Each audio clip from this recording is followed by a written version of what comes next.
The Pictorialist. Follow us on iTunes, Spotify, or wherever you get your podcasts. Hi everyone, it has been a super long time since I last done a podcast. I think it's literally been over 2 years. I think it's been like 2 years, hasn't it, Hannah? Yeah. I've actually got my girlfriend in here to help me out today. So the whole point of these podcasts for me is to let loose a little bit. I don't want to script everything. It just needs to be like a stream of consciousness. So why have I been away for so long? I run a business and I just didn't have time to do this.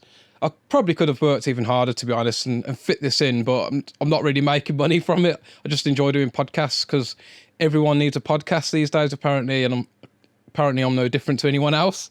So if you don't already know, this podcast is all about camera and tech and film and photography. My original plan with this podcast was to make it aimed more as educational content for like businesses. It's kind of a niche I've not really seen. How would a business go about hiring a freelancer for professional work? And I'm still going to cover those bases occasionally. But I've had a lot of changes recently and I'm kind of downscaling a little bit and I'm freeing myself up to do things I want to do. And in fact, this week alone, I've already made this is the second video I've been working on in just this week. And I don't usually get time to do things like that. So it's good to see everybody back. I think I had a grand total of 90 views across my last 6 episodes, but you know, it's all cool. It's all cool. We're building very slowly. So I've got a few things I want to talk about. Number one, where have I been all this time? Well, as I previously said, I run my own business and I do corporate work for clients. I did wedding videos as well, but then I kind of wanted to turn into doing just strictly corporate stuff. But things kind of slowed down after COVID and after like interest rates went so high. Companies, everything just slowed down. A lot of work has slowed down. So I'm kind of downscaling my business and I'm kind of doing more things that I want to do now, including YouTube and including podcasting as well. Couple of things that I've changed personally for all you tech nerds out there is I have now got a Panasonic S5 Mark II. I've got a Canon R7. So the story there being that Panasonic cameras are not the best for wildlife photography. Well, they weren't up until recently. Something we'll touch on in a little bit. So the reason I got an R7 and a S5 Mark II is because I finally wanted to get a Lumix camera that had autofocus, specifically for doing things like this.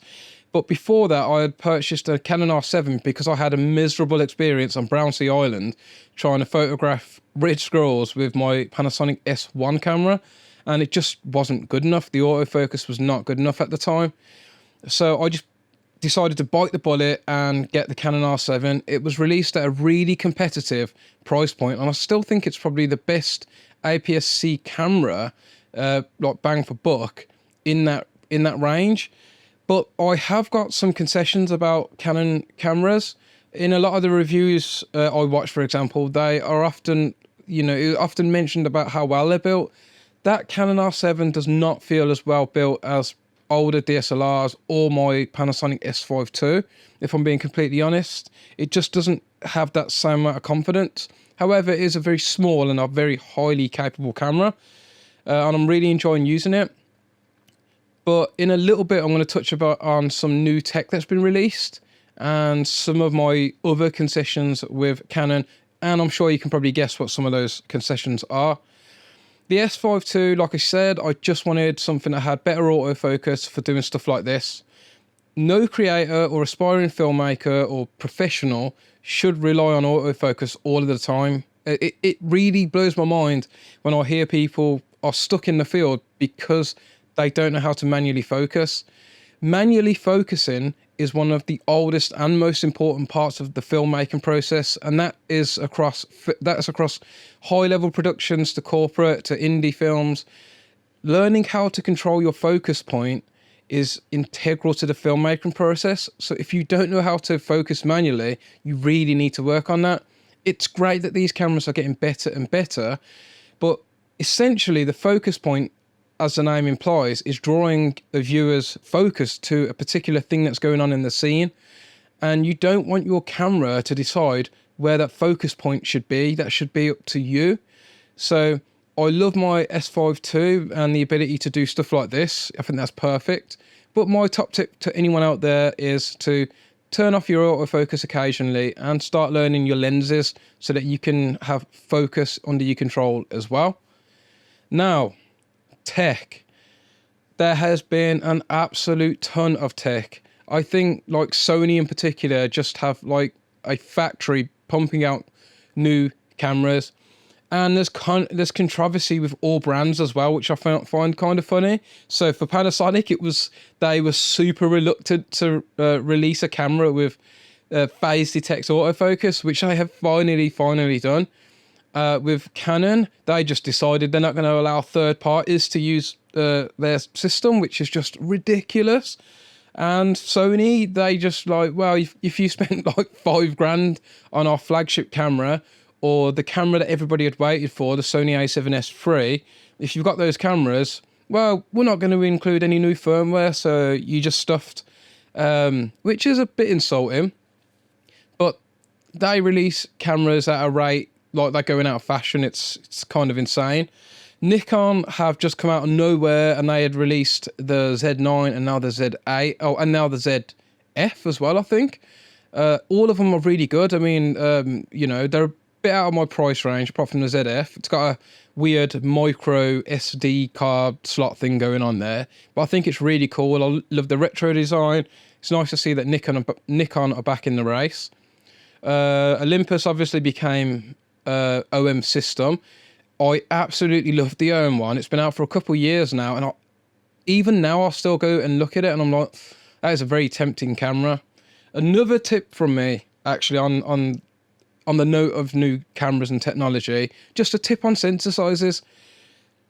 Yes, objectively speaking, larger sensors will give you shallower depth of field, cleaner results, but smaller sensor cameras are really versatile and they allow you to have smaller kit. And if that translates into a more engaging and exciting and convenient experience in the field, and therefore inspires you to go out and shoot more, get the smallest sensor cameras. They are highly capable. Part of me is sick and tired of all this nonsense on YouTube about that it's just constantly getting parroted and it's very tribal. Shoot with what inspires you at the end of the day.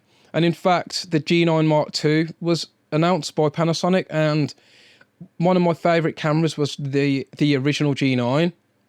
Now, obviously, Micro Four Thirds wasn't as good in low light. So for weddings, because I was shooting Micro Four Thirds at the time, I decided that as we live in the very gloomy UK, I should get a full frame sensor to account for the lack of light in like wedding scenarios. But that G9 II, as I've grown to love wildlife photography, my experience with that G9 was so good. I'm kind of thinking, shall I trade in my R7 to get that G9 Mark II?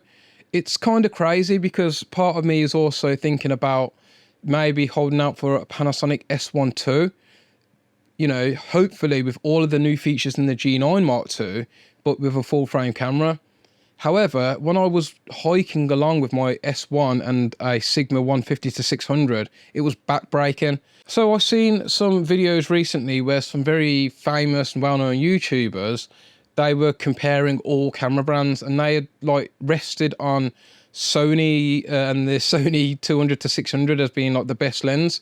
And I couldn't help but think, all right, in terms of quality and price, no doubt that is up there. I think it's a great lens at a great price. But they also said that it was light, and I was like, it's not light. It's literally heavier than like the Sigma 150-600.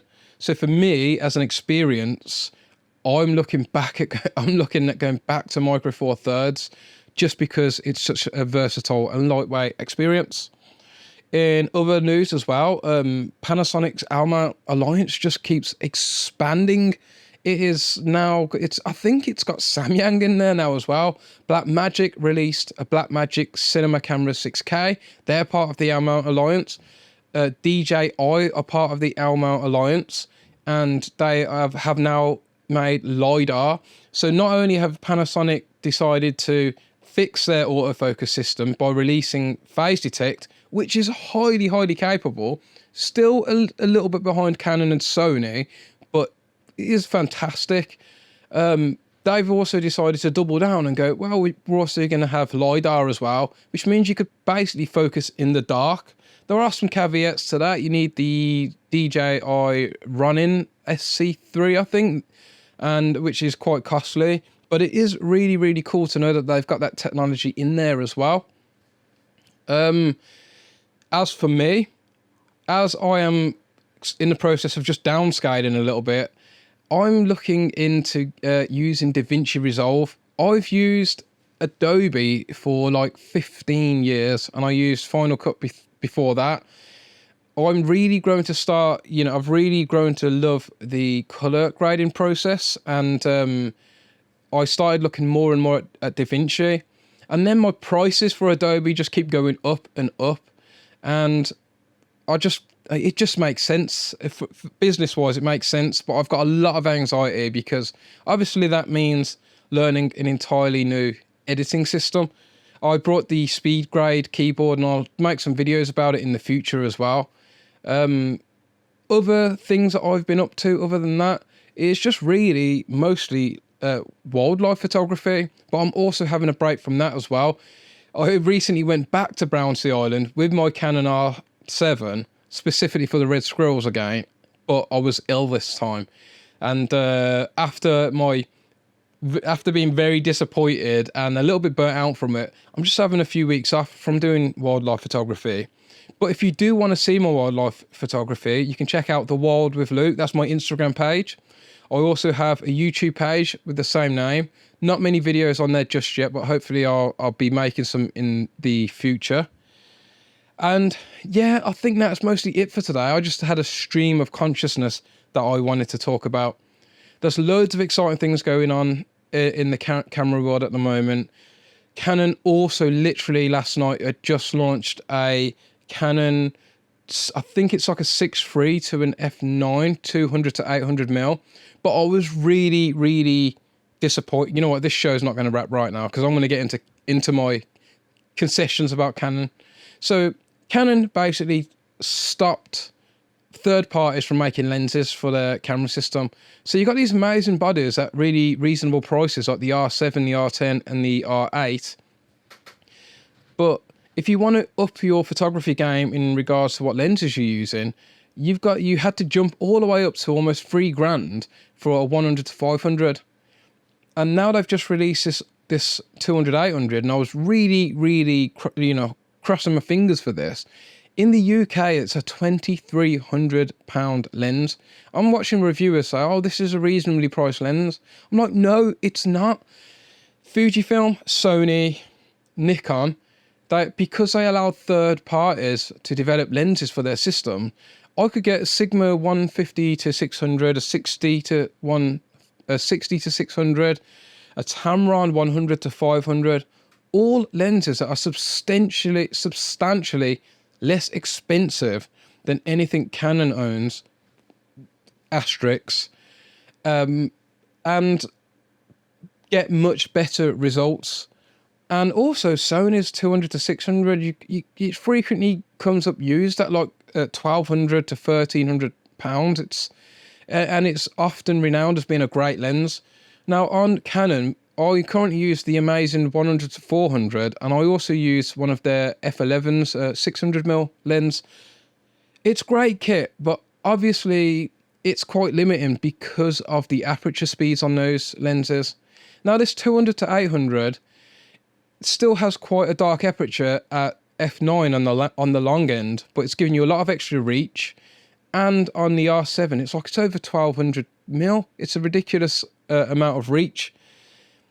But at that price, it's just really off-putting. And as much as I love my R7, and I think it's a underrated and highly capable camera, not just for wildlife, but just in general, I might look at either holding my breath until an S1 II is announced or getting a G9 Mark II, because I could have the equivalent of a 200 to 800 lens on that G9 in a smaller form factor with theoretically better low light performance.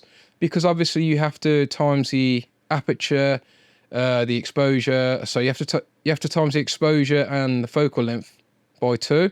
So if you do the math, it actually works out a little bit better than the Canon lens does. Not sure where I am on that just yet, but I am doing a lot of thinking. Let me know what you think of all the new camera gear. And if you like this long form stream of consciousness, let me know in the comments. I'll try to keep it a bit more regularly. It's not scripted. It's all off the top of my head.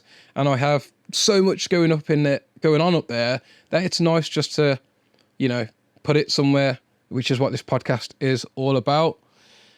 Next week, I'm probably going to talk a little bit more about some business things, and that is the nature of downscaling. But this has already gone on for a while, so I'll move that on to next week's podcast. If you like this, then make sure you follow wherever you get your podcasts. Subscribe if you're watching on YouTube, and I'll catch you all next time. See ya. The Pictorialist. Follow us on iTunes, Spotify, or wherever you get your podcasts.